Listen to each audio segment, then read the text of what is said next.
Hours before gunmen shot and chopped Lorenza Thomas to death, then set his body ablaze at his home in Cassava Piece, St. Andrew. Yesterday, members of his family had warned him that gangsters wanted to kill him. But the 23-year-old insisted that he was not involved in anything and that gunmen had no reason to want him dead. Police report that around 3:30 a.m., armed men kicked open the door to Thomas's house. Residents of the community said his father, who was at the house, was ordered by the men to flee the scene because of him son them did want. The killers shot Thomas before using a machete to chop him several times, then set him ablaze.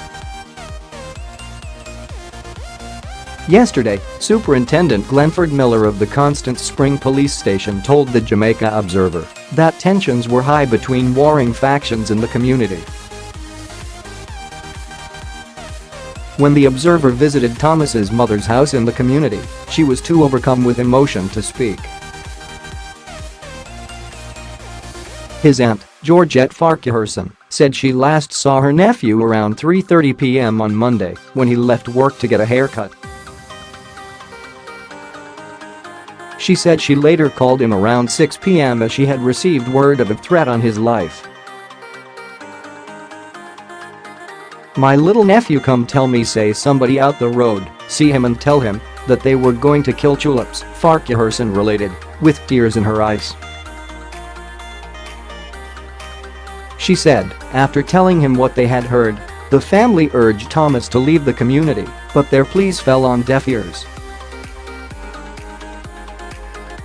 Farquharson said the family had planned to take Thomas to the police station to report the matter and then smuggle him out of the community.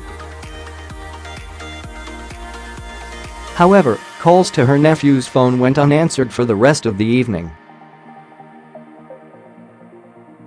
Yesterday morning she was greeted with the news of his gruesome death.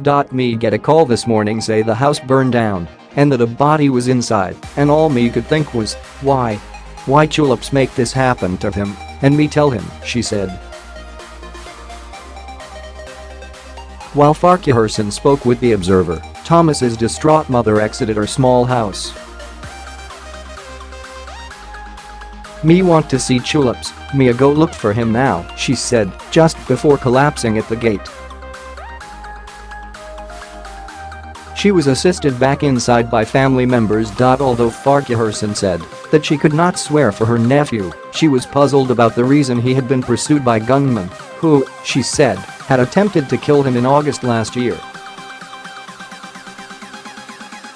"He was outside with his friend and gunmen just pass and shoot them up," she said, adding that while Thomas had survived the attack, his friend had not been as fortunate.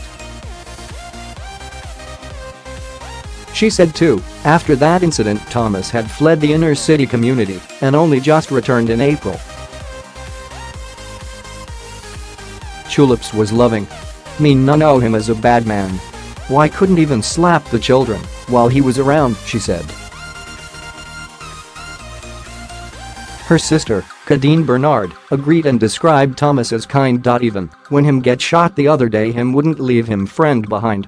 He took him up and carried him inside, she said, wiping tears from her eyes. Pastor at the Church of God of Prophecy in Cassava Piece, Perlene Lawrence, had a message for the wrongdoers in the community. "Those who killed this young man will meet their maker. They will go to him, he will not come to them.